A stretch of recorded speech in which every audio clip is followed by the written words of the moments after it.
Perkenalkan, nama saya Rizky Budarotomo, G331210091 Ilmu Komunikasi Sore B. Saya akan menjelaskan proses komunikasi dalam PR. Menurut Frank Jeffkins, dalam PR, proses komunikasi yang efektif terjadi atau dilaksanakan melalui 4 tahap, yaitu pertama, fact-finding. Fact-finding itu kita mencari atau mengumpulkan sebuah fakta-fakta dan data-data sebelum melakukan kegiatan.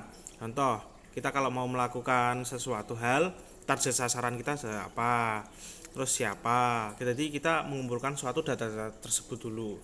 Lalu yang kedua, kita akan melakukan suatu tahap yaitu namanya planning, yaitu tahap yang harus dilakukan dalam menghadapi suatu masalah berdasarkan fakta-fakta yang dari ada data. Jadi dari data-data itu kita mengumpulkan suatu rencana untuk melakukan hasil yang lebih baik. Jadi seorang PR harus memperhatikan unsur-unsur komunikasi, yaitu komunikator, pesan, media, dan komunikan.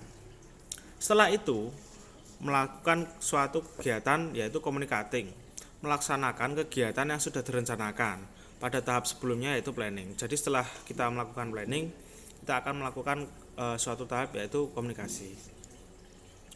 Melakukan tahap terakhir yaitu evaluasi. Pada tahap ini, PR melakukan suatu evaluasi suatu kegiatan yang sudah dilaksanakan, lalu untuk menjadi catatan bagi peningkatan kualitas kegiatan selanjutnya agar menjadi lebih baik.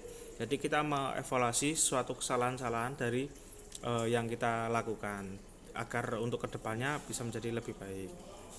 PR yang baik sebagai organisasi merupakan jembatan komunikasi antara sebuah organisasi dengan publiknya, sehingga tercipta pengertian bersama yang membuat terhadap pencitraan citra positif dan dukungan dari publik terhadap eksistensi organisasi tersebut. Seorang komunikator harus mengeksplor persepsi pihak lain dalam memandang suatu organisasi, karena setiap pihak itu latar belakangnya selalu beragam dan berbeda-beda. Makanya seorang komunikator akan mempunyai beragam persepsi pula dalam memandang suatu organisasi. Syarat sebagai komunikator yaitu dia bisa berkomunikasi, mampu komunikasi lisan dan lawan bicara, bicara baik dalam berbagai bentuk, bisa di media, presentasi, wawancara, pengumpulan fakta, dan lain-lain. Kemampuan kepemimpinan, menerjemahkan visi dan misi, kemampuan bergaul membina relasi, kepribadian yang utuh dan jujur, dan lain-lain. Peran komunikasi yaitu titik sentral PR dalam fungsinya melaksanakan komunikasi persuasif dua arah di semua bidang kegiatan dengan maksud memberi motivasi kerja, bertanggung jawab, dan produktif. Merupakan proses integrasi antar manusia yang bersifat manusiawi, bukan hanya hubungan antar manusia, melainkan di sini bersifat action oriented yang menuju perasaan lahir dan batin.